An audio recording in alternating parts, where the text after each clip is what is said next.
So our last leg here on these mental disorders. So we were talking about memory loss before the break. And so before I forget what we were talking about, we should go back into that just a little bit. There was some question about the formulas and such. Basically, we can say that that various things are happening, that deterioration that goes with memory loss and senility and the like. First one is, of course, with age, the kidney is becoming deficient. So kidney tonics help support this process of aging, especially those kidney tonics that are more Jing nourishing kinds of things.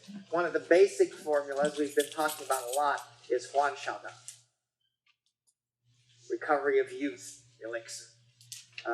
Builds the kidney in a general way, isn't overheating, and because it also has the Shi Chong Pu and clears the mind, generally helps. This is actually, I think, very helpful as a preventative agent. Then once the kidney deficiency is progressing more to the Jing level, then we have formulas that really tonify the Jing, like we mentioned the Guilu Arxian Jiao, they usually call it. It's a kind of a glue made by cooking the deer antler and the turtle shell, and then it has gochiza and renshen in it. Very good Jing support. So that's one aspect, is the kidney deficiency. Another aspect is the spleen deficiency. Already happened for 40, and this is where we use guipitang. You know, there's a special memory point that's Tu Sun above stomach 41. Tu Sun superior to stomach 41. And that's especially for spleen type memory loss on the stomach meridian. And then we have blood stagnation as a big part of this progression towards dementia. Blood stagnation in the brain. And there we have Shui Fu Zhu Yu Tang.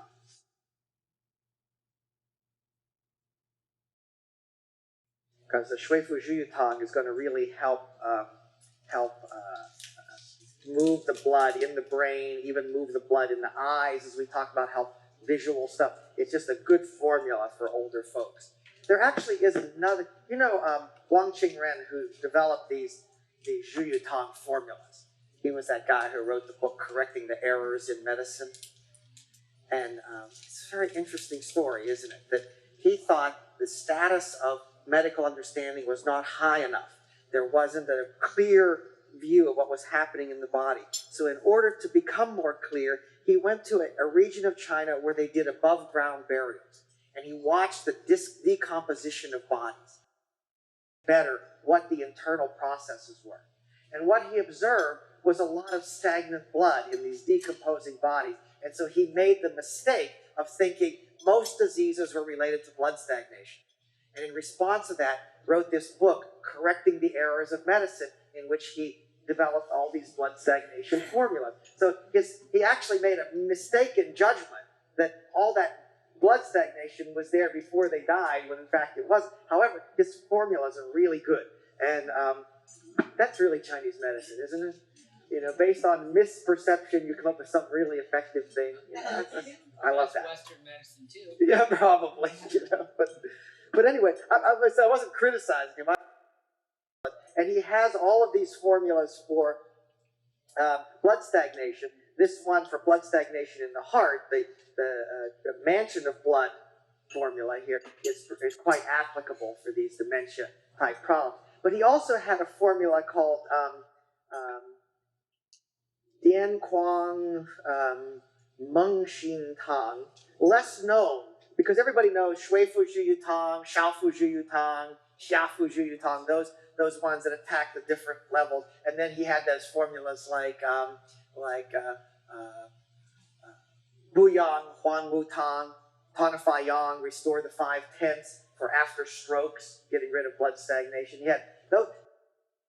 But this one is actually, Dian Quang means withdrawal and mania. Okay, this is a withdrawal and mania, awake from insanity formula. And it's also for blood stagnation, but when there's, and the herbs in this formula are things like Taoren and Chirshao, those are the emperors. And so those are getting rid of the blood stagnation. And then he regulates the qi. It has things like a Chai Hu and the Xiang Fu. Those are your ministers. So he gets rid of some blood stagnation and some qi stagnation. And then he has as assistants in the formula Ban Xia, the Argentong pair there to get rid of like phlegm obstruction. And then finally, he draws down rising stuff. He has things like Da Fu Pi and Suzha, I think, and a couple other things in there to draw down. And so this formula is also by Wang Jingren, and it's specifically for this kind of withdrawal and mania condition. And I think Meng, M-E-N-G. You'll see different ways this is translated. But the way I like it, it says it awakens you from insanity. You know, by taking it's really for a blood stagnation type of presentation. Anyway, we more often use the Shui Fu Zhu Yu Tang, it's more standard formula. We should also know that the water, because the kidney is deficient, the spleen is deficient, there is blood stagnation, we do have water accumulation, and it's said to be helpful. As we mentioned other times, make sure if you see water obstruction in the patient, that you drain that water. So open the water channels. If the person has dementia, will often make them more clear-headed. And so in that sense, things like Wuling San and those kind of formulas can help the person think clearer and remember better. What is the last word? Let me see, I have it somewhere. It's actually, sorry, it's Zisuza is what he uses as it's the seed of the Zisuya. It's an envoy to drain out. Since we mentioned there the Shui Fu Zhu Yu Tang, let's look at the eye. In your packet, I put some eye pictures. Let's look at this one, page 33. We can say that the eye is by level controlled by different organs. The very front surface of the eye is controlled by the lung. That's your barrier to pathogens coming in. So problems that affect the surface of the eye, we have to treat the lung, clear lung heat, build lung yin, and so forth. Then the eyelids are controlled by the spleen and stomach. In general, with the spleen more to the upper lid and the stomach to the lower lid. If the eyelid is to droop in the upper lid, that's central qi dropping. If the lower lid falls away from the eye, we sometimes see that when the person tears like this is a stomach weakness. So we have to maintain the qi in the spleen and stomach to have good control of the eyelids. And then as we get back to this area of the lens and all, this is controlled by the liver. So what do we have there? We have the lens, like things like cataracts are usually damp heat in the liver produces cataracts. The heat is congealing the damp, and that's what causes the opacity of the lens. So if you can clear damp heat in the liver, you stop. Glaucoma, typically heat rising in the liver channel, makes the pressure, especially heat and damp in the liver. That's why an herb formula like Langan Shegan Tang is good for glaucoma. It drains damp heat in the liver. And then when we get to the back of the eye where the retina is, this is heart and kidney. We generally say the kidney controls the retina itself. The heart controls the blood vessels. Therefore, most deterioration of the retina is a result of some problem in the blood vessels getting in the correct distribution of blood to the retina. This is like your macular degenerations. Think about this interesting condition of retinitis pigmentosa.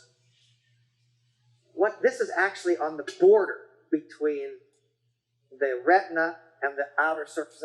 What is it? It's there's a chemical here called rhodopsin, and the way your eye works, when light comes in and strikes the rhodopsin releases electrons, and the retina is sensitive to those electrons. And so retinitis pigmentosa is often due to liver qi stagnation, and this purple substance, this rhodopsin, clumps up on here. It's usually liver qi stagnation with heat causes that. That's what we see more frequently in kids. Older people we see macular degeneration. Kids we see more often retinitis pigmentosa. They have liver qi stagnation with heat. So this just giving us some understanding about how the eye is working and organized here. So now we know if the problem is at the very surface, we tend to treat the lung, affect the wei qi, expel heat pathogens and the like. Problems with the lid, lift the central qi, and you get the eyelid to work better. Problems with the lens and stuff, treat the liver. Problems with the retina, usually treating the heart and getting better. So shui fu zhu yu tang, as we've been talking about, is a great formula for macular degeneration. There is a kind of macular degeneration called wet type, where the blood vessels are breaking a lot and bleeding out. You still use shui fu zhu yu tang, just add hemostatics. Most common is to add san qi and pu huang, because these two stop bleeding, but they also regulate blood, and they don't block it from getting rid of this. Because usually what's happening in wet macular degeneration is there's a blood vessel, it's become blocked, the body bypasses it and forms weak little vessels, and then those things start to bleed out. So to really treat this, yes, we want to stop this bleeding, but we've got to get rid of this obstruction. So now, having said all, we should talk about what are some of the causes of emotional aspects of this. Anger raises heat to the eye. Overexcitement also can raise heat to the eye and cause some kind of excess there. Desire creates dampness accumulating in the eye. Desire is often said to be related to the spleen and lung.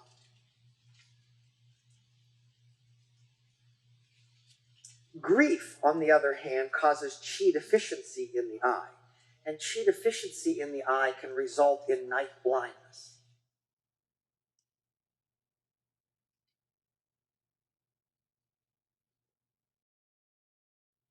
One good treatment for night blindness is to burn moxa on dew-24 on ginger. Put the moxa on ginger, dew-24, and gallbladder 15. Restores the qi into the eye. You can see gallbladder 15 above the eye, right above the eye there, and dew-24 brings that qi up into that region. I mentioned this specifically because so often we think about heat in the eyes. We're always clearing heat in the eye. It's always inflamed. But there are those cases where it's helpful to get more qi up there. Similarly, that's important for nearsightedness. More qi in the eye helps nearsightedness. And so a willingness to see your circumstance around you results in that kind of blockage of qi to the eye, and you get nearsighted. On the other hand, farsightedness is yin deficiency of the eye. So it's the opposite kind of problem. Shock or fear or heart and kidney disconnecting can also result in yang rising, causing things like glaucoma.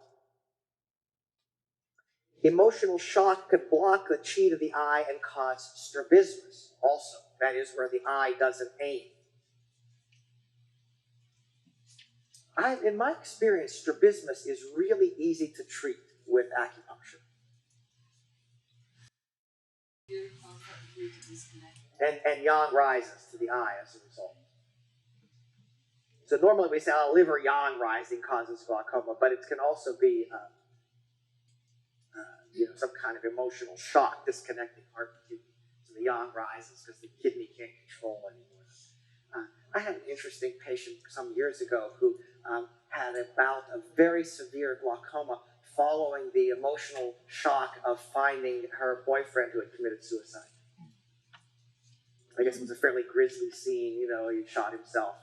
And she afterwards, of course, the initial effect, but she started to have ongoing pain, which she thought she put off for quite a while, thinking she was having a headache. And eventually the diagnosis came, she had glaucoma, and drawing down the rising yang, I think she had that disconnect of heart and kidney from that.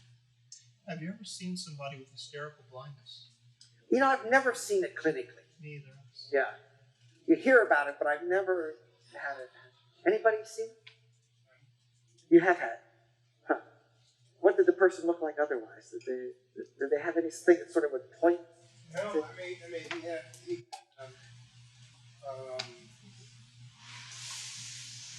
he had issues with his family and his parents. I mean, he was, he just wanted to do what he wanted to do in the wrong place, and he got stabbed in the back, and when he awoke, he was blind. Interesting. Everything was attached. The eye worked perfectly. Mm-hmm. There was no problems. He was blind. Mm-hmm.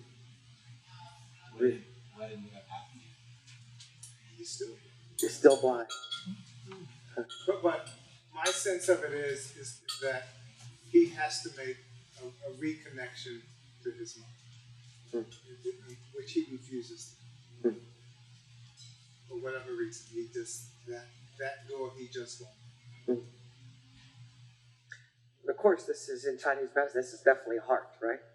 Because 5 senses have to function through the 6th sense of the Shen being able to receive the sensory input. That's the sense of the heart.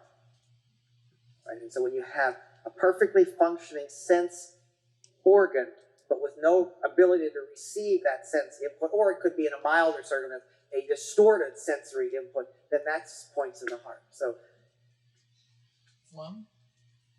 Would that be a phlegm condition? could be phlegm obstructing the mind, yeah. But I think the heart is, I don't know whether I'd say it's phlegm there, or it's just, again, a heart and kidney disconnect, shock, blocking the...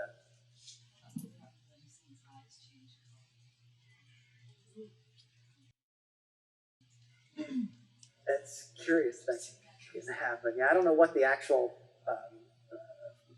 biological, physiological mechanism is for that, but that's usually said to be a sign of deficiency, change in color. Do you have a formula for retinal pigmentosis? Yeah, nothing. I mean, basically, you use more liver qi regulators, so the standard sorts of things for that, and do a lot of local stimulus around the eye. We sort of jumped off what I said, strabismus. In general, eye problems respond best when you do a lot of stimulus around the eye, as well as treating the internal component to it. And if you don't want to do much needling around the eye, even cutaneously applied electric circling the eye can be really helpful. And maybe you know this one, but I have a miracle treatment for blocked tear ducts. You take the herb Huang Lian, you make a little decoction of it, you wet some cotton with that and put your electric stim through the cotton onto the blocked tear duct. Take Huang Lian, you can either dissolve a Huang Lian tablet, you could cook the herb Huang Lian in some water, you could dissolve powder, however, you got the Huang Lian herb, you wet some cotton, clip the cotton in your electric stim, and put it right on the tear duct, so the electric stim is right. What that does is you get electrophoresis of that. The Huang Lian really penetrates into the blocked tear duct. I tell you, seldom do you need to do that more than twice. How does it feel to the patient? Very benign, like vibrating sensation. It's not unpleasant. I do it to kids all the time. You get all those kids come in with it. They got that yellow-green discharge out of the tear duct, and the pediatrician says, oh, I'm going to have to stick a needle in there and stretch the tear duct open or something like that. You just run that electric stim once or twice at the max, and it's better. It works like 99.999% of the time. I can't think of a case where it's ever failed. And I teach that all the time because it's just so miraculous, and I get a lot of feedback from students. It's one of those weird little things. Well, you have to have the stim grounded somewhere, so you get the complete circuit. But so it doesn't matter where you're grounding off. But you don't need to put a needle or anything. It just goes through the wet cotton, and they feel the vibration of it there. How long do you retain it? As long as they're comfortable having a minute or two. I mean, you're holding it on their eye, so you can't be there too long. It doesn't take too long. Minute or minute and a half, something like that. Sounds like nothing, but minute's a long time, especially on a kid, on their eye. I tend to I'm going to hold this here, let's do this, and I kind of keep talking and get them distracted, so they're looking with the other eye while that thing's running. Or if they're really little, like you see a lot of infants, because they can't say no. Parents just hold them, you just put the stim on there, and they're squirming no matter. How about the opposite, where the tear duct is always weak? I think the same kind of thing applies. We say block, but you're right, it's often. Now, if it's just a lot of fluid production, clear fluid and stuff, you might think about qi deficiency in that case. And the Huang Lian is more for clearing heat. But why does that, what is the principle there? The Huang Lian enters both the stomach and heart meridian and clears damp heat. And the inner canthus of the eye relates to the heart, and the eyelids relate to the stomach and spleen. And so that herb seems to enter very well right there and clear that. Let's say, try it. You're going to see this case of blocked tear duct. You're going to like it. It really is one of those funny things. But I went there because we're thinking, how direct stimulus around the eye works. And so same thing for strabismus, where the eye gets deviated. Doing stimulus just around the eye balances these muscles that circle the eye. And you'll hear all kinds of elaborate theory about this. You have to diagnose what is causing the blockage. Is it an emotional factor? Is it an external evil or something? I don't feel that. You get strabismus, you just do regular repetitive eye with your same kind of thing. This time you don't need the Huang Lian. Wet a cotton ball, put your electric stim on it, spend a half a minute or so on each, go be inside, above the eye, outside, below the eye, just working your way around. And the muscles will balance, and the eye will start to ache. I've actually been surprised over the years in the times. I do it a lot on kids with strabismus, but even on the adults who present with this. Those people who, when you're sitting there and they're looking at you, this eye wanders over, and you start to move a little bit, like, are they looking at me? It's like a little disconcerting because their eyes aren't converging on you. That kind of person, you should do this around that. And people will tell you should tonify on one side, sedate on the other. Just stimulate, more stimulate, and the body comes online. My most interesting case of this that showed me how powerful it was just to do the stimulus was a woman who had trauma to her face and broke the bones, and then the eye misaimed. And she had had this for now a few years, and they told her they could try to surgically change the length of the muscles and stuff, but and even she responded to this kind of treatment. It was a funny case of how it happened. She was working as a waitress, and at the end of her shift would take the trash out and throw it in the dumpster, which had a very heavy metal lid. Well, that particular day, as she leaned into the dumpster to throw the trash in, the lid slipped out of her head between the edge of the dumpster, and it crushed the bones right here. From then on, this eye was aimed wrong. I've never leaned into a dumpster after that patient. I always stand back when I lift the lid. It just stuck with me somehow. That thing could fall on my head, Anyway, so that's a little bit about the eye. And as I said earlier, remember, too, that these treatments around the eye will provoke emotional release. Let's go to page 24. This is a diagram of a menstrual cycle. And so many of these seem to pop up in women related to their menstrual cycle. So I wanted to touch on this for a moment, especially we have, issues like PMS and all the emotional lability that happens with that. So when we look at this cycle, it's become very popular to treat in stages through the cycle. This idea is that you're going through a so-called blood phase where you're building blood in the uterus. And then you enter a yin phase, and that is a yin phase because it's where the blood becomes fertile. After that ovulation of the blood becoming fertile, in modern sense it's because we'd say that the ovary has ripened a follicle and released an egg.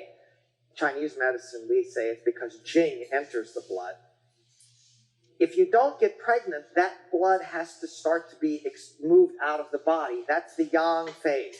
We always see after ovulation a spike in basal body temperature, right? The temperature goes up because you're moving into the yang phase. And then, just before the bleeding occurs, we go into the qi phase where movement starts. It's in that qi phase where we often see PMS.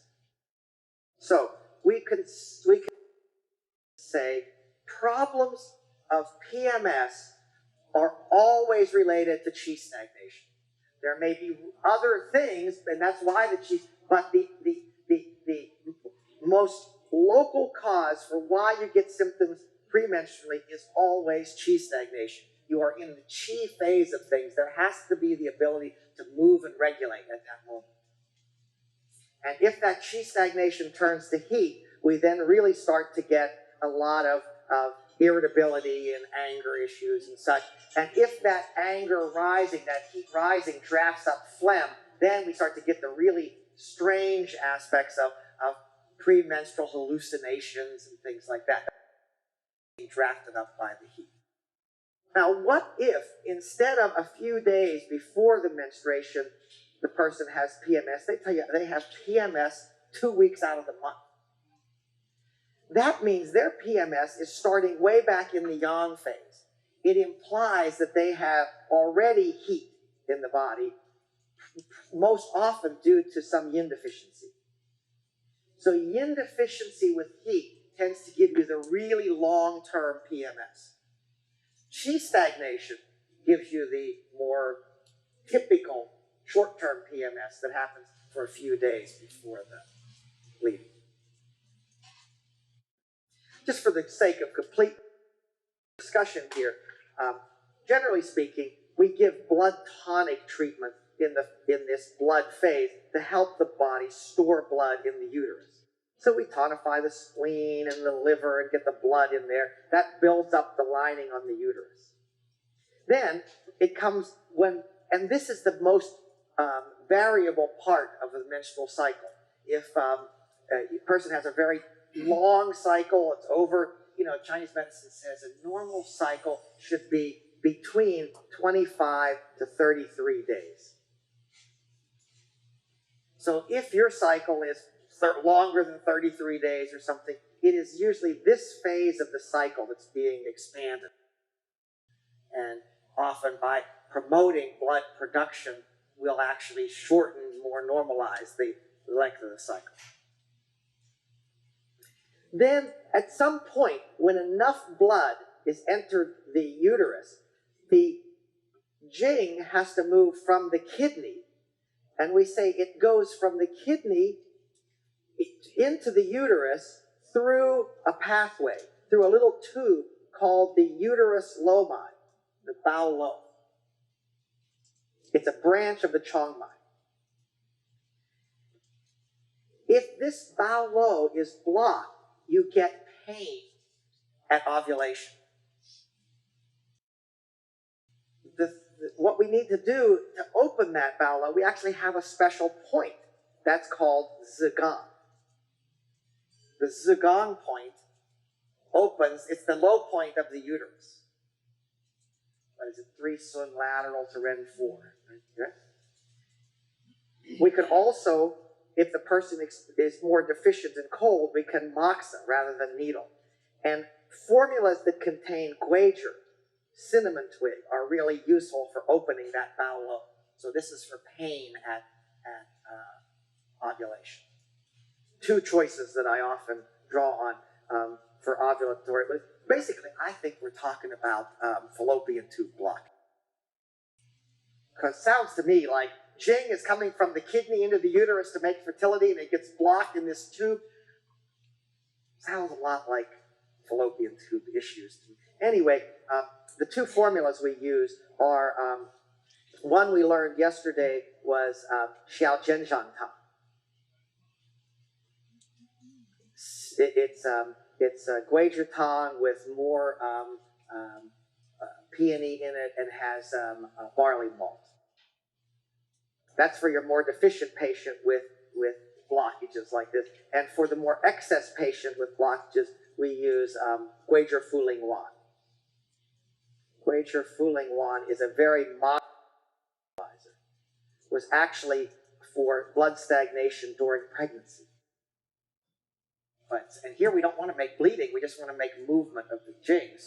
So this would be an issue of the person is ovulating, but they have pain, they have maybe they have obstruction somehow in the fallopian tube and like that. If they don't ovulate at all, that's kidney deficiency, that's jing. There's not enough jing to begin with.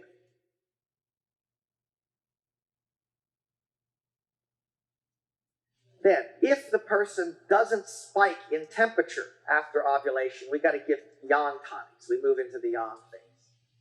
But if instead they actually get PMS right after ovulation, deficiency with heat. So that's the whole thinking, my whole thinking for this, regulating this cycle. But as far as our mental issues, we so often see them appear in this qi phase. Qi stagnation, it's blocking the transition into bleeding. Gets hot, rises up, the person gets, if it's not much heat, they get depressed. If it's a lot of heat, they get angry. They have a lot of emotional ability in any case. Oh, you know, I stole this out of one of Bob Flau's books. I put it in your packet here.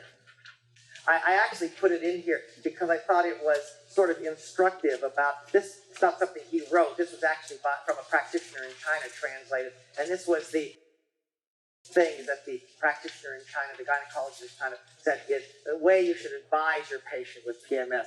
And so we were talking about sort of counseling of Chinese medicine, you know, avoiding emotional extremes, avoiding excessive fatigue, don't dwell on negative thoughts. It's the kind of things you can say to a person, but you know, it's something else to apply it. Don't eat many raw or cold foods. Don't get chilled just prior to or during menstruation. We often hear in classical texts how cold can penetrate into the lower abdomen, particularly when the woman is menstruating. And they're vulnerable then. So something we may, you know, I don't know. I hear moms sometimes say things like, oh, women who wear these cut-off shirts, you know, and they get cold temperature on there. I don't think that's such, I think this is talking about, you know, the old days, you're like washing your clothes in a flowing stream in the really cold. It's really a different level of exposure than we have now. I think these first factors of fatigue and emotional factors are much more an issue for us than cold exposure. Yeah, but if you're a menstruator, you put your, I mean, you know, I've done a lot of I think why this is mentioned so much in historical books, and I don't think it's as much a modern issue even anywhere. I mean, maybe in some environment. But it's because, you know, I've done a lot of historical camping. That's one of the things I enjoy doing. Historical camping is where you go out and you camp and live with only primitive equipment. It really changes your perspective. You understand if you're like, you know, you're camping in the wintertime and stuff, and you have only primitive equipment, you've got to protect yourself from getting cold. Because you get cold, you can't get warm again. It's not like I get this great down sleeping bag. I've got this propane heater I crank up. It's like, so you see what people dealt with in that kind of, we're really insulated from the environment in our modern life.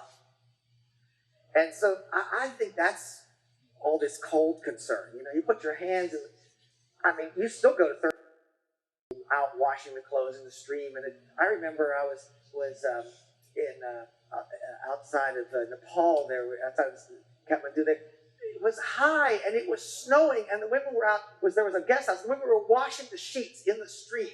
I mean, I could barely be out there without gloves. They got their hands in the water washing. I bet you one of them is menstruating. They're getting cold penetration.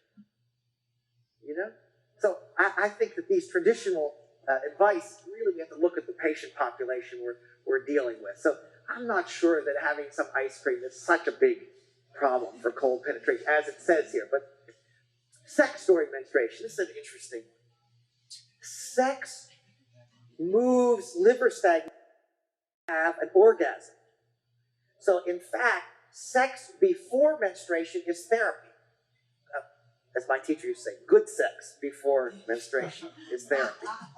Sex before menstruation with no orgasm is probably counterproductive because there's no movement occurring.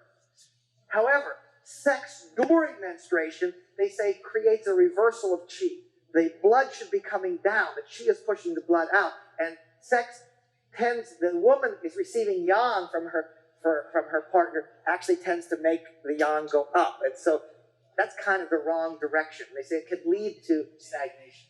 So you have any evidence to any that was a problem? You know, I've seen a lot of women who report that, in fact, sex before menstruation helps their PMS, actually brings on the menstruation right away and stuff. So I think that is correct to say.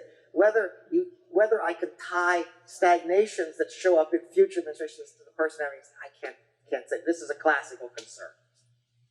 That better to avoid, because it wasn't about, you know, like we see in some cultures, this whole thing about menstrual blood is, and heck, Chinese medicine used menstrual blood as an herb. You know, it wasn't. They just say it's really for the woman's case. In fact, it says in all those sexual classics of Chinese medicine that for the menstruating woman, as long as he urinates afterwards, there's no downside for him. But it may produce stagnation. And those books, some of them they're always Taoist influenced, and some of them are weird because it's always I tell you, some Taoist traditions are really creepy to me. The ones who talk about how you can steal a lot of jing from your sexual partner and stuff. Do you want to be having sex with somebody and think about stealing their jing? Sounds wrong-headed to me, you know? They talk about like a battle.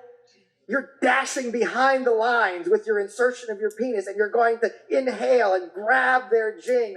Oh my God, you know? So I don't know what to make of that. You know, I'll conserve my jing and not steal somebody else's. It just sounds like not ethical to me somehow to do that. I don't know. In fact, there are other Taoist traditions that are much more, sound much more in accord with our modern way of thinking. I think, like they say, like having sexual engagement with a person you feel emotional connection to provides a mutual exchange. Wow, that sounds much better. We're not stealing something. We have a mutual exchange with our partner. And that's the ones who say, that's why sex is so desirable. Regular exchange of yin and yang with your partner. Everybody benefits. And in fact, avoiding that is contrary to nurturing life. You know, so you shouldn't avoid sex. It's a mutual benefit. So I like those traditions feel a little more normal. But anyway, not only avoiding sex during menstruation, but also avoiding lifting, straining, because the qi is descending the blood. Strong straining, like trying to lift something very heavy, is said to collapse the central qi more easily. Eat and drink moderately, maintain regular waking and sleeping hours, avoid eating stimulating foods, and try to be happy. Sounds like good advice for.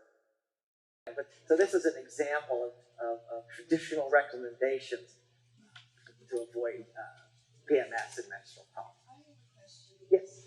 I'm curious about your thoughts or some thoughts on the cold, effect of the cold. How many women respond well to heat during menstrual Yeah, me too. I thought about that, and my suspicion is it's because that heat causes the chi to move. It's not because they're so cold penetrated. I don't know that we need to belabor that point. It was just a suspicion of mine that there's this. I hear a lot of traditional teachers talk about all this cold penetration.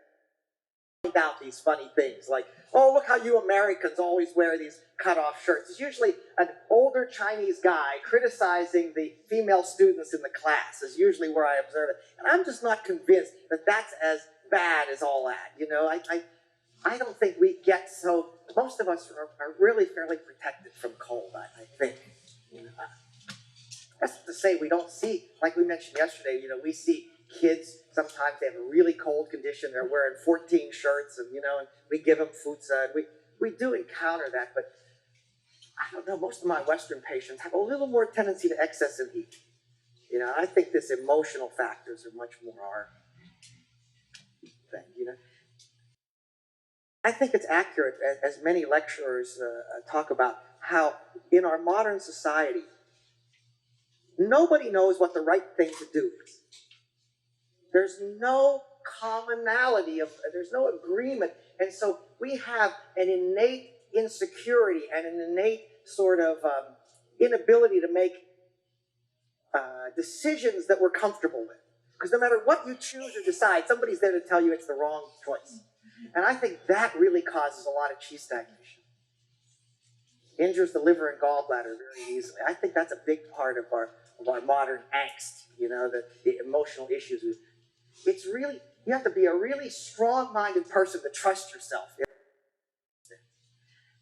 Historically, people didn't have to deal with that. There was, as we talked about yesterday, kind of a generally agreed upon right way to be. Everybody sort of fell in line with that. And, you know, like my old Korean teacher talked about this so often. He'd say, oh, you Americans, you have no grandmothers. And the reason for that is when he would come to America and treat patients, people would come to him and ask him questions he never got asked in Korea. How should I eat? What should I do during my pregnancy? He said, what do you mean, what should you do? Ask your grandmother. You come to me? Everybody knows what you do, you know? But no, nobody knows here what to do, you know? And just think of that, how we're, and he would say, you have so many choices to make. Oh, that's very, choices better. Less stressful. You know, our culture, we have more choices, you know, and so I'm always concerned that that's a big stressor for modern people. And I think part of our job, I like to make people start to trust themselves more. Trust your judgment. Don't listen to experts, I always say to my patients. Experts always have a bias. By nature. I'm an expert. You come to me, I'm going to give you Chinese medicine. I can't see any other way. That's what I'm biased that way. So you have to be aware. I'm biased. I'm not clear-headed about it. Like that. That's why you go to a surgeon. Surgery is the best treatment for you, almost for sure. How often is the surgeon, so, you know, you've got an orthopedic surgeon. We should do, even though the studies show the surgery is not really that helpful, but for you, probably the surgeon, because he means well, but he can't see past his bias. And, you know, so people have to trust themselves. Don't, you know, you have to decide what are the basic principles through which you're going to live in your life, and you're going to use that as the filter for making choices and decisions. I want to encourage my patients to feel really strong about that. That's why I'm a little cautious. A lot of us in these kind of traditional medicines start to think we know a lot more than people. We know all about healthy living and the right way to be. No, I don't. I don't know what's right for you. I can decide so I can encourage you to try to find the right way. I often talk about this in pediatrics because parents are really confused. How should I feed the baby? When should I wean them? Should they sleep in bed with me or not? When do we start them to school? A million questions and nobody agrees. We got to look at what's working and what's not working in that individual case and really and I really like to be supportive of patients. Don't you hate those practitioners who make a person choices they're making. I see it a lot in our field. You're doing that. You're vaccinating your kids. You chose to have surgery. You're going to see that. No, I often just say, oh, that's the choice you're making, and it feels good to you, feels right. Okay, so here's what we can do to support that. You're taking those drugs. I'm going to give you these things to counteract the side effects. Now we got the best of both worlds going. That just seems right to me, you know. I stole this from Bob and put it in there just so you could see an example. But it's certainly not a bad list of suggestions. Let's look at this page now, page 27. These are a list of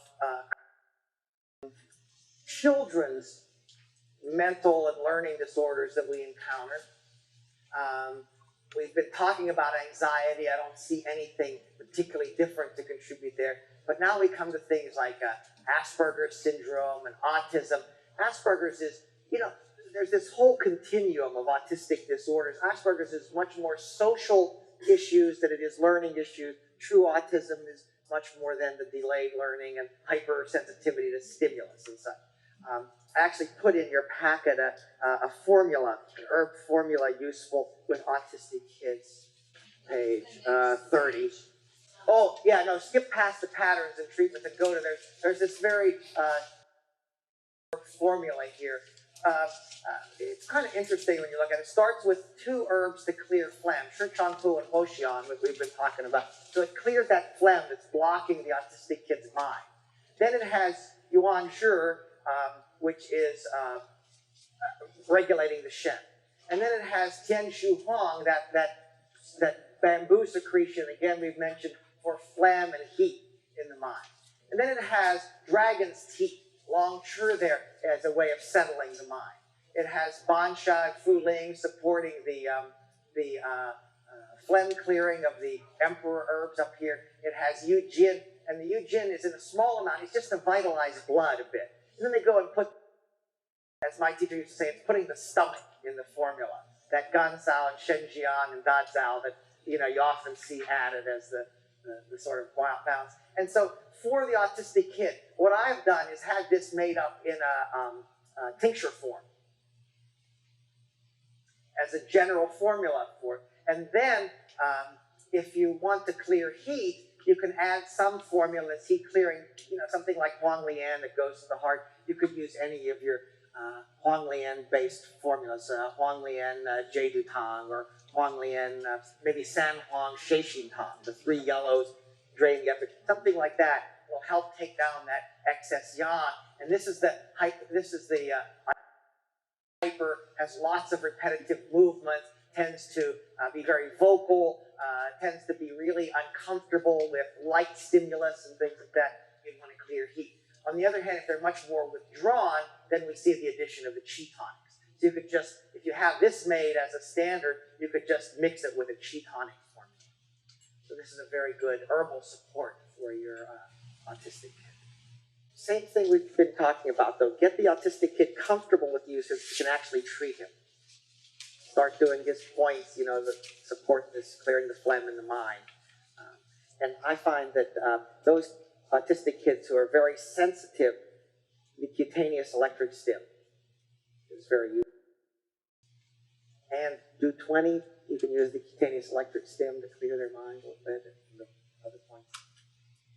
And now, isn't it interesting that bedwetting is in this category of these sort of mental issues here? Because the reason is many practitioners in the modern world consider bedwetting a sleep disorder. Basically, Chinese medicine says there are 4 kinds of bedwetting. One of them is, in fact, a sleep disorder. That is spleen qi deficiency. When you have spleen qi deficiency, the central qi doesn't rise well. You therefore sleep and can't wake up. And so that child, even if the bladder is full, they're on the verge of urinating, they stay in the deep stage of sleep and the bladder sphincter lets go. This is often a child who the parent will tell you even from not the bedwetting issue, but just you try to wake them up during the night, they're like, and the pediatrician often says to the parent, why don't you wake your kid up during the night, have them go, and that'll be a way of, and in fact, it may teach them to wake up. And the parent says, okay, I'll try that. Then they can't get their kid to wake up. They get this little boy, and they're standing in front of the toilet, and he's like that, like, you know. So, yeah, that's typical of the spleen qi deficient type of bedwetting. They need bujian ichikan, central qi lifting.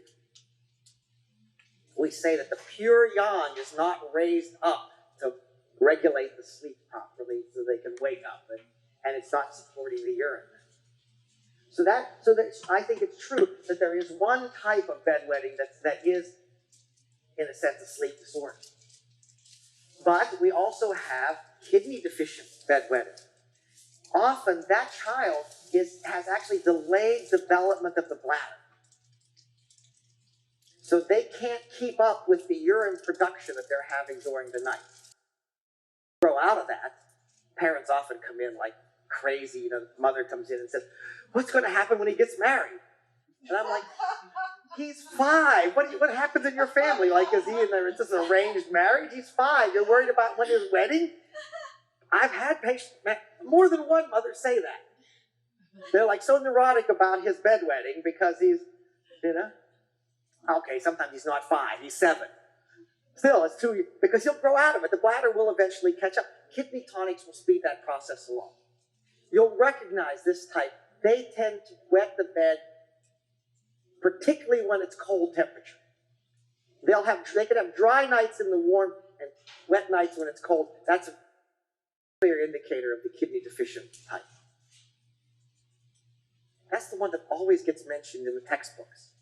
Oh, bedwetting taught to find a kidney. It's not the most common type I see clinically, nor is the first type the sleep disorder. The third type is this one, is the most common I see. It's liver qi stagnation. When you have liver qi stagnation, one of the impacts from that may be that you don't empty the bladder fully when you urinate. And the urine accumulates a lot again. And what happens is, when you fall asleep, and as you drop into the deeper stages of sleep, then the qi finally moves, the bladder releases. This child, if they don't wet every night, they will for sure wet when they're stressed, because that exacerbates the qi stagnation. So, for example, you'll have a child who's doing pretty well at not wetting the bed, and then they have a sleepover. That's when they wet the bed. Very common thing. That's the liver qi stagnation type. And the more the mother's upset about the bedwetting, the more they wet, because it plays into the emotional factors there. Often it's very helpful to try to create a certain, you'll get these families that are doing this, the kid wets the bed and the mother's jumping up and changing the sheets right then. It's like, put a sleeping bag there. They wet the bed, they can roll right over into the sleeping bag, go back to sleep. Don't have to wake anybody up. It's no big deal. Or wear these older kids pull-up pants or something. Don't make them, this is a nothing deal. Make it a nothing deal. This is no problem. They're going to grow out of it before they get married, I promise. Stop worrying. And that often cures it. Like the emotional stress around the issue goes down. Is it mostly boys? Mostly boys. I don't know why. I think because they're slow developers relative to girls. And then the last type, as I say, there's 4 types, is damp heat in the lower warmer. This is a kid who has frequent urination of small amount. Their bladder is hypersensitive. They have heat, damp heat down there. You will often recognize them by having a thicker coat in the back of the tongue. And I say they have frequent urination through the day. The parent will tell you as you talk about this, oh, they have to go, if we don't make them pee before we make any transition, we're stopping. You know, like, oh, we're going out of the house. Go pee before we go. Hey, you know, they're like that. The minute you're in the car, you're like 1 block down the street. Oh, I have to go. It's common with this type of damp heat accumulation. So bedwetting got on this list, I think, because of modern all asleep. But but really not. One type. Next is communication and language disorders. Remember that although the Shen is said to control speech, a lot of this is brain. And I have found that for speech disorders, the scalp treatment is really useful. I think for a lot of head traumas, post-traumatic, but the traumatic brain stuff, scalp is so good. And particularly with kids, I like it for the speech disorders. And you always use all 3 speech areas on the scalp. There's 3. One of them is in the general motor function. And that really controls the mechanisms of speech. Difficulty in pronouncing certain sounds and so forth are helped by that. You have this second speech area back here is very important for accumulation of vocabulary.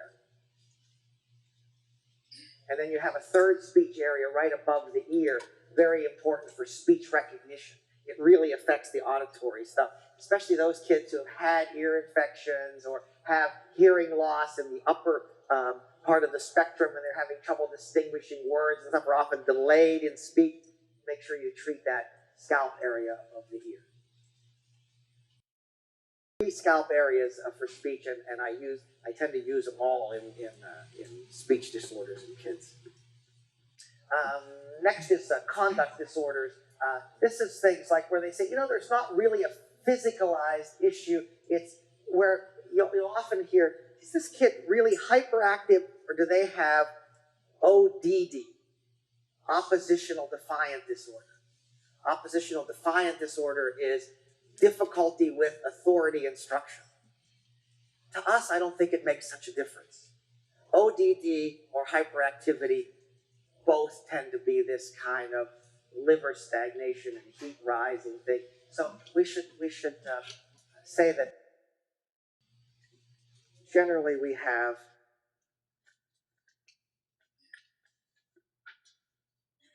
four patterns of concern when we talk about things like attention deficit or attention deficit hyperactive.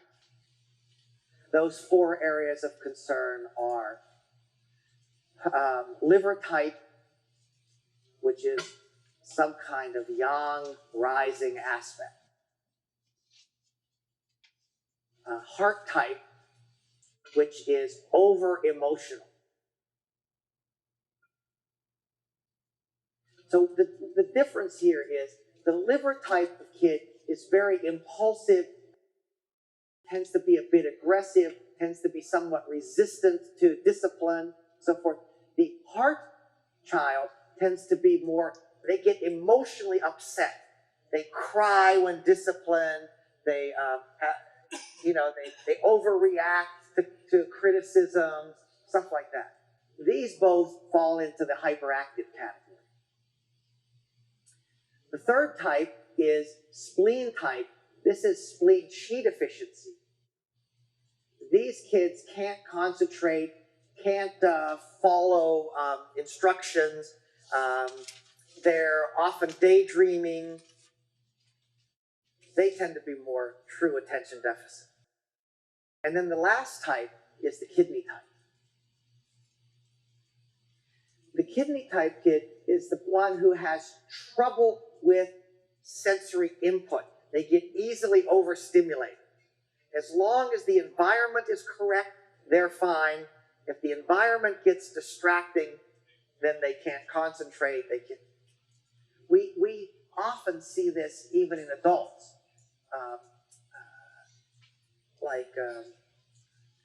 I notice it in classes sometimes. I'll be sitting, and some people are like really distracted by those folks out in the hall talking. And everybody else is just ignoring you. If you're constantly distracted, that really bothers you. Kidney yin tonification.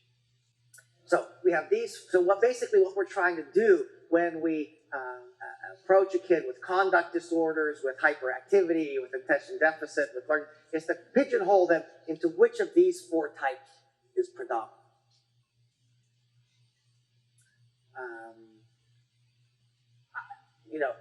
These first 2 types are helped very little by Ritalin. Actually, they're helped by Ritalin. The teacher will say, oh, they concentrate a little better. They're still biting everybody, but they concentrate a little better. Whereas Ritalin really helps these types, because these types have deficiency. So stimulant drugs really help them. These types have excess. So stimulant drugs help the pattern. But they're not as clearly in fact, these kids often don't like the feeling of the Ritalin. You get a kid with liver heat rising, you give them Ritalin, they say, it affects their sleep a lot of times, it changes their appetite, it makes them fidgety, kind of like nervous in a way, or it doesn't happen with the spleen, it just, oh, that's good. Because it kind of amps up their chi deficiency. I don't want to spend forever on pediatric concerns so much, but I'll just tell you, I have had very excellent success in treatment getting kids off. And what I recommend is you pick the pattern you're dealing with. You treat that. It's pretty obvious you're going to use something that pulls down the rising liver yang, like Chai Hu, Jia Longu Bulitan, and use points to do that. And once you start to see some change, start backing them off. It's not even back up. Ritalin is great because it has such a short half-life anyway. You can just stop it. You don't have to titrate it down or something. And use their teachers as the blinded observer. Parent goes in, talks to the teacher. How's my kid doing? Oh, since they've been medicated, they're doing fine. I'd always hear that. Great. Take them off the Ritalin. They're getting the Chinese medicine. Have the parent go back. And now how? Gee, you just asked me 3 days ago, and they're still doing fine. Don't tell the teacher you're taking them off the drugs. It's gonna bias them. They're not gonna give you accurate feedback. Use them as a blinded observer. If you go back in 3 days and they say, oh, they have been acting up more. Oh, your treatment hasn't solidified yet. They can go back on the Ritalin and then keep pushing on taking down that liver yang, whatever. So, and the same thing, if they have the spleen type of lack of concentration, it'd be nice to get them off the Ritalin. Give them spleen chi tonics. And I've had great luck working with the hyperactive kids. Now, any of these four can be complicated by phlegm. And when that happens, it makes the condition, it exaggerates the condition and makes it slower to treat. So if you might recognize it by the symptoms, but you might also just recognize it by the fact that they're not responsive. And if that's the case, add treatment for clearing phlegm. And the special points are these Sifeng points. Make sure you do the Sifeng points to clear the phlegm out of the child's body, the 4 creases. And you got to needle them. Do it at the end of the treatment because you lose cooperation after that. They're mad at you. Be quick about it. No retention of needle. Just in and out insertion. Regular needle. And they'll have a big release. Phlegm as a result. Would you still do Sifeng and like little teens? No harm. You can even do it in adults. Yeah. Basically what it does is it activates the gallbladder to discharge phlegm. Like we've talked about how bile cuts phlegm. And so when the Sifeng points, you have to wonder why. Why do those 4 places activate the gallbladder to release phlegm? I don't know. But that's their function. And that's why they actually turn the stool green after you needle them very often. It's a change in the bile salts that are being excreted in the phlegm. And if that happens, it shows that treatment was useful. So I often ask the parents, if we're dealing with a little kid, and I do these, where the parent is actually getting to see the child's stool, let me know. If the kid is a little older, I might tell them, hey, when you go to the bathroom, if it looks funny or something, you tell me next time. And if they report back that in fact the stool changed, that's a really positive indicator for the body discharging the phlegm.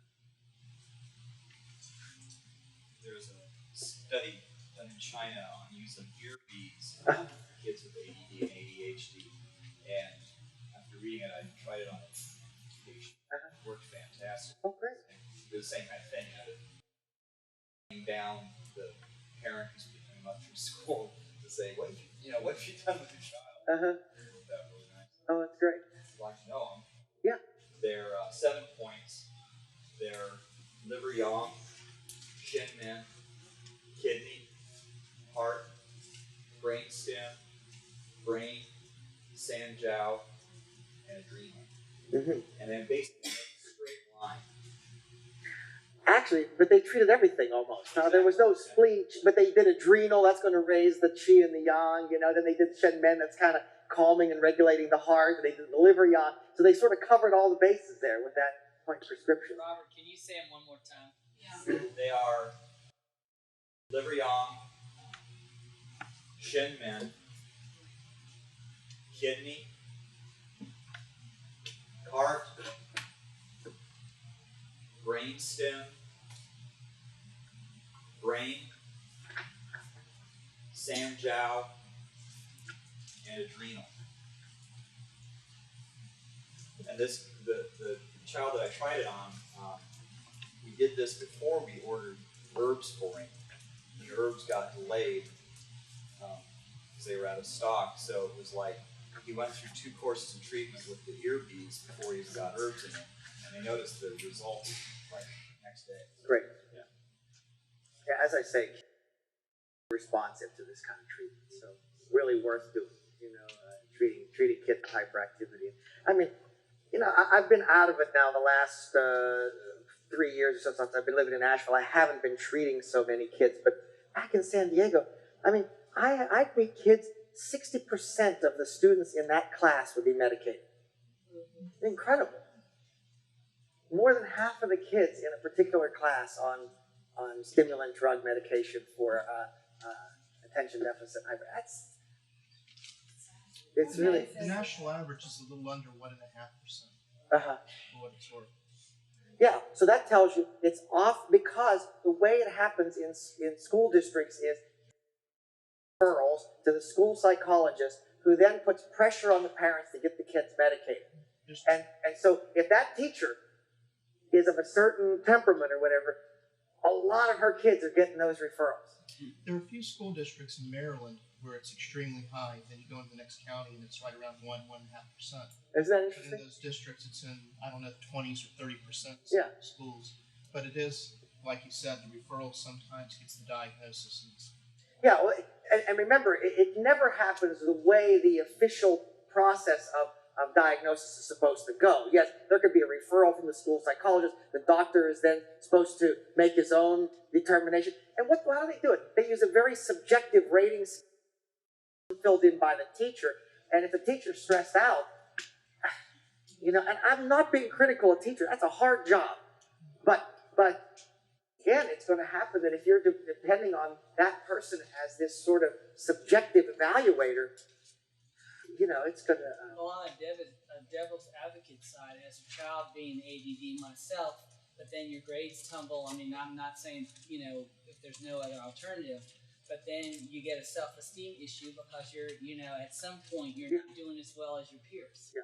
So I don't know the answer. Obviously, they need to send us to, more acupuncture stuff. But, Yeah, I mean, I agree with you. I mean, we don't want to let kids just struggle along because we don't want to do some...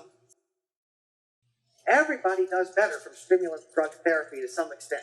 Even the kids who have the excess height do better.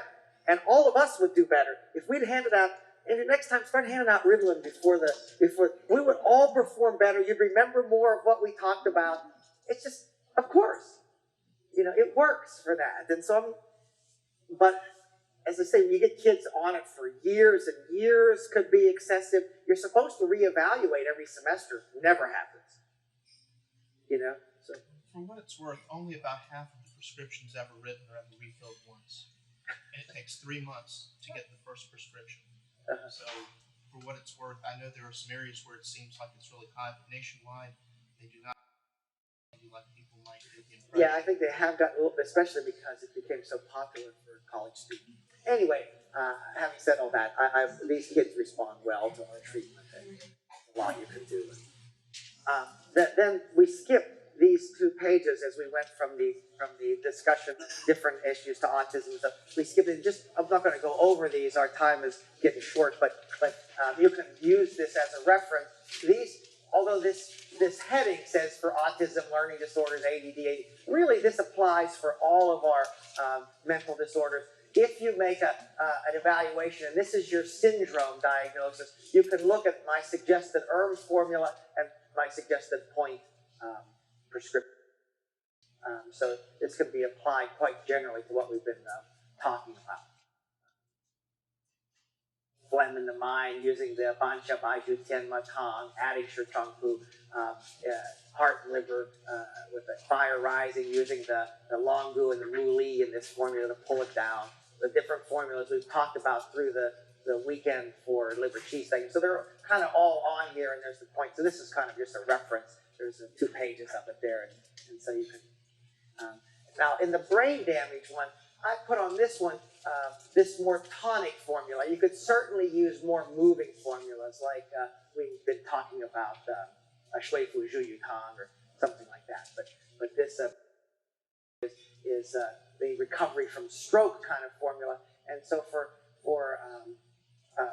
brain damage, due to a significant fall or something, this really restores the function, by building back up the qi.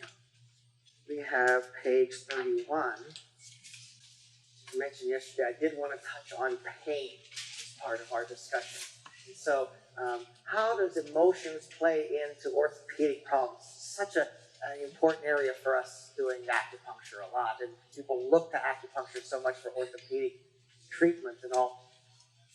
First off, we never really treat pain with acupuncture. There's no acupuncture point for pain. Qi stagnation. We move qi with acupuncture, and that's why the pain goes away. So we should sort of be clear on that. And since we say that emotions are none other than qi moving in the wrong direction, no wonder we don't have pain without emotional contact. It by nature produces emotional contact. We see, for example, patients who are in chronic pain often have a lot of frustration. It's not like the pain is making them frustrated. Pain and frustration are kind of go together, because pain is qi not moving, frustration is qi not moving. They exist, they're the same phenomenon. So that's our first point. We've already talked about how emotions affect the qi. We can skip that. But then we can see that such things as emotions can change the body's temperature. And so if you have, say, hot pain, and you get in an emotional situation that generates more heat, it tends to flare up those hot B syndromes a lot more. Conversely, if we get in a situation of depression and withdrawal, it could make our cold pains worse. If an emotion affects a particular organ and we have some obstruction in that meridian, then those pains are exacerbated by that.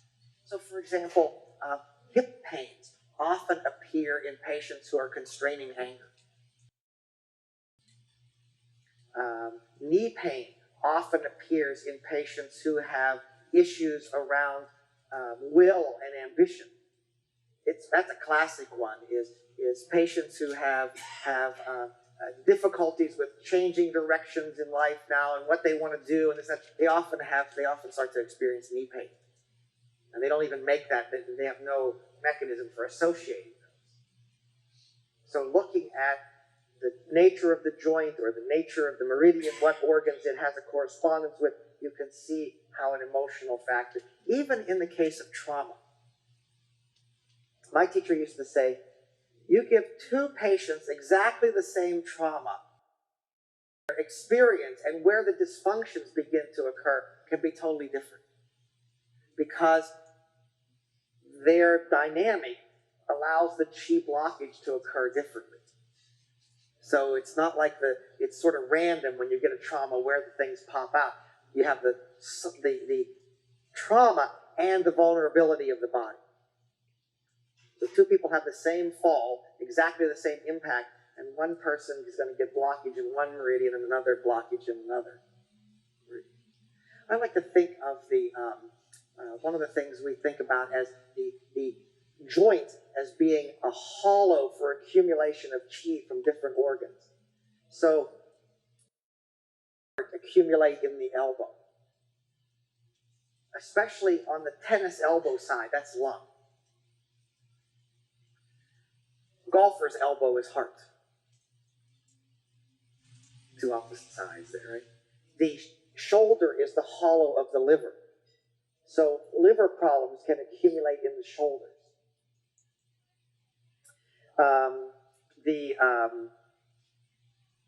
Although the lower back is the house of the kidneys, the bowl of the pelvis is the hollow of the spleen. So spleen dysfunctions can occur in that area. So you have to think of that for dampness and all that region.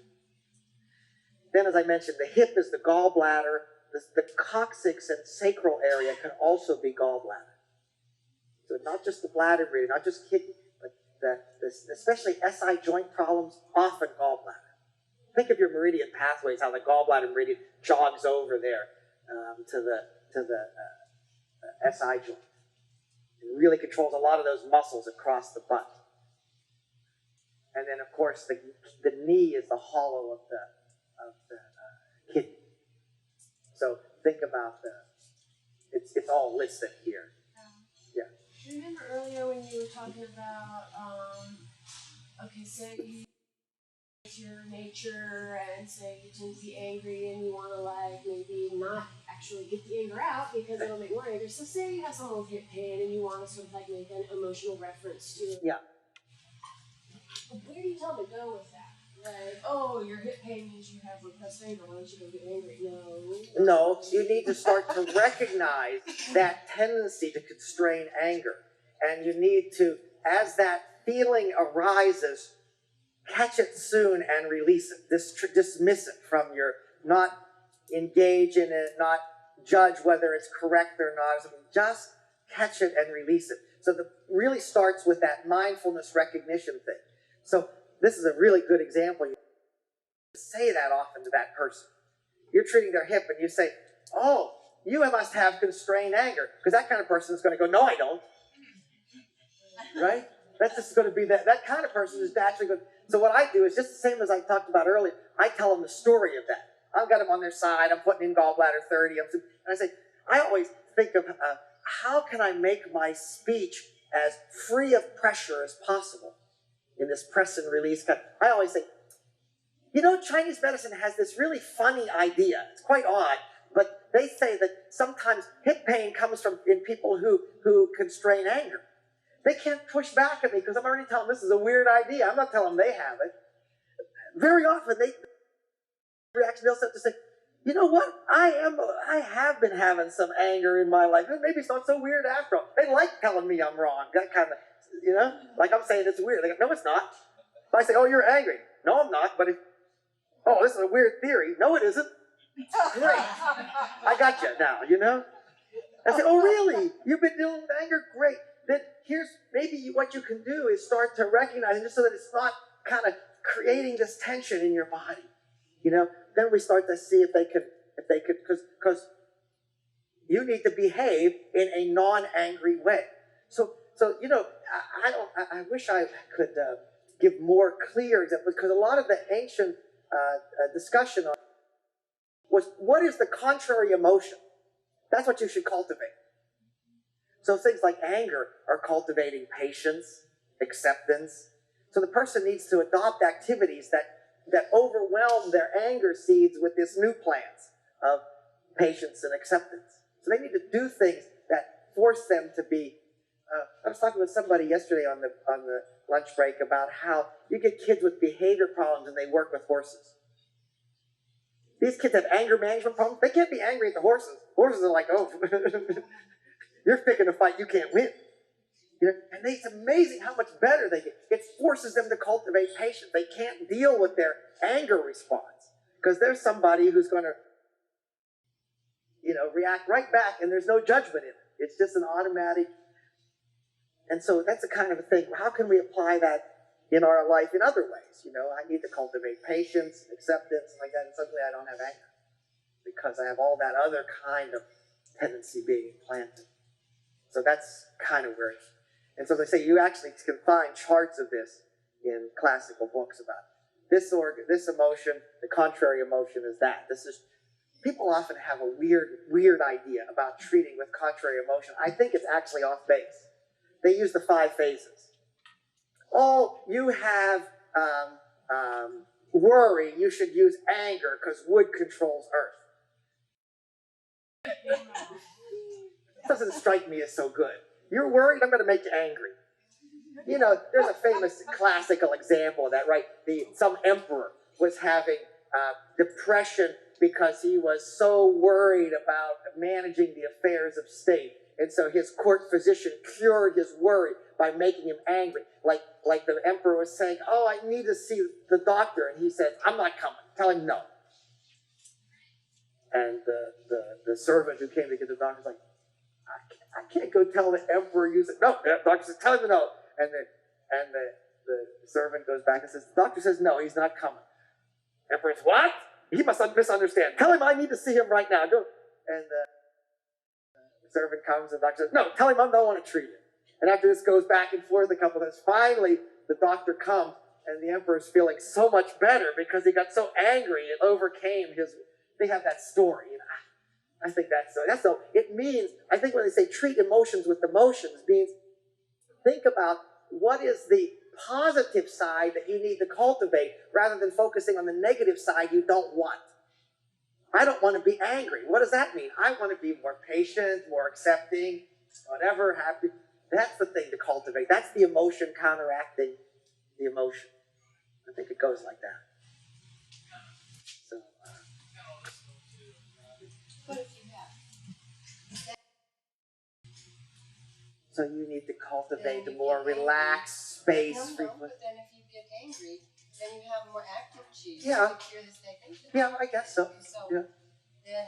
But how about, yeah. So then you just would take the next step, which would be to.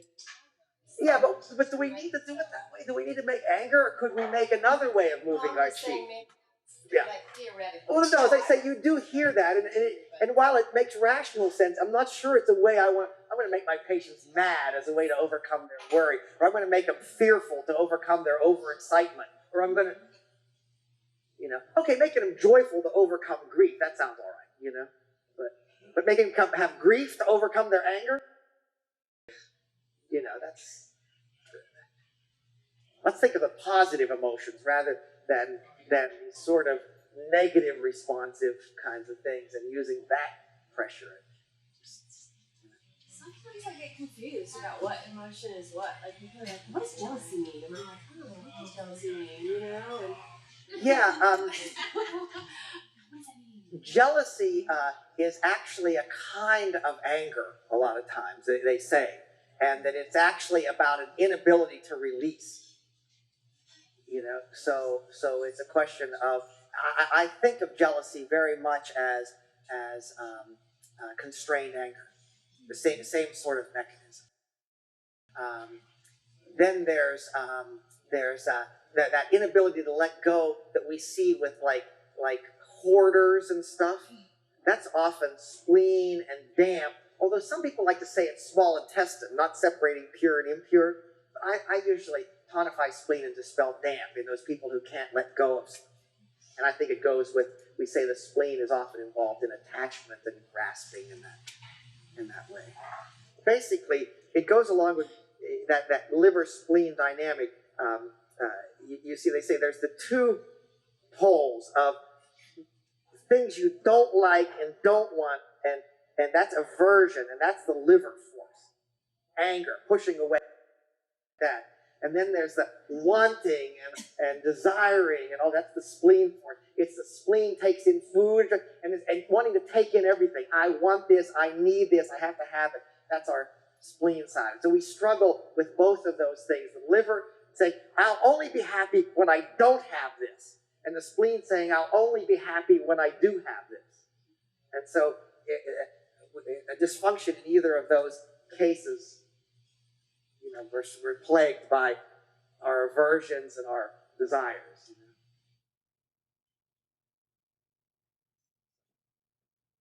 So the balanced way is, that's why, what was that, the Taoist fellow who said, the way is not difficult, just requires no wanting or not wanting.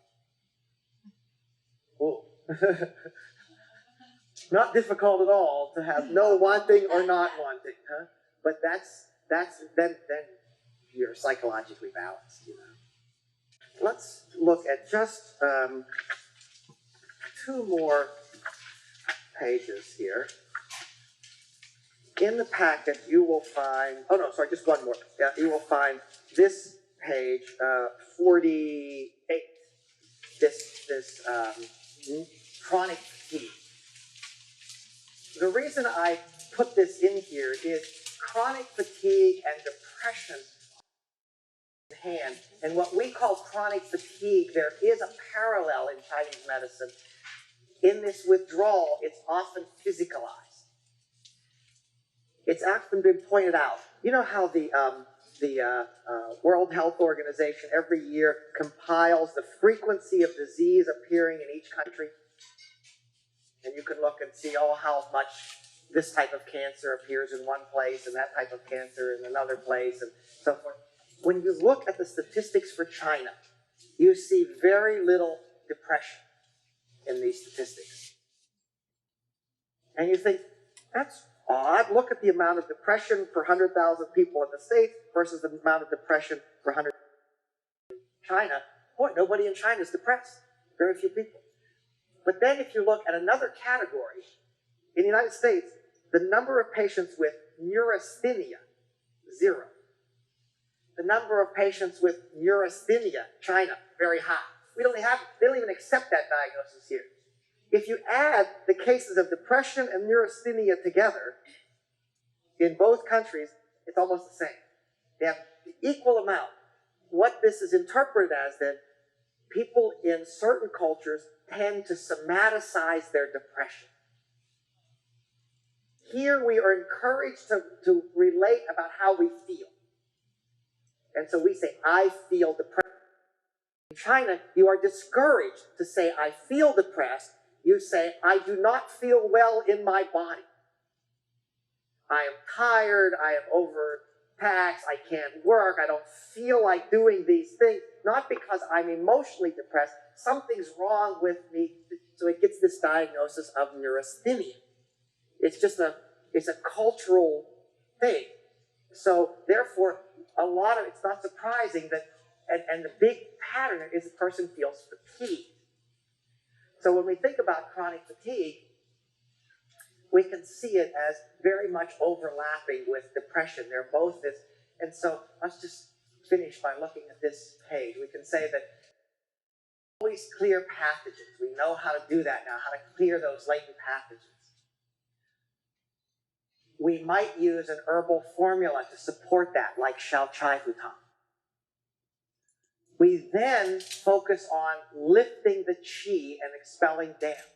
In fact, lifting the qi is the most important, and Buzhang Yiqi Tang does that. And here we see these points that are going to be beneficial for the qi.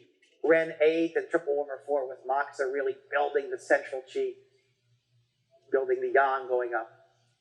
Then we want to make sure that the person can digest, and we want to regulate any liver stagnation to get rid of the effects of stress. Xiao Yao San and things like that, or Chai Hu Shu Gan Tang are possible formulas. We want to make sure the person sleeps well. Giving them Shen calming herbs before bed always helps the chronic fatigue patient. And then once they feel better, over the long term, we give them yin and blood tonics to take so they don't wear themselves out again. Gives them their endurance back. So this actually is said to be the various categories of chronic fatigue. We have a pathogen-related type. We have a digestive type. We have a Shen type. We have a stress type. But I actually cover all those bases in my approach to the chronic fatigue. And this is really also that neurasthenia. If the person is somaticizing their depression, it's coming out as fatigue, you can just work your way through it like this. You often see it follows a period of stress, If then there has been a pathogen attack, people often tell you, yeah, I've been stressed for a while, then I got sick. And I've never been normal after that. And that's why I just peel that onion. I clear the pathogens, I relieve the liver stagnation, I get the digestion working well, and over the long term build up their blood again. Okay, go home.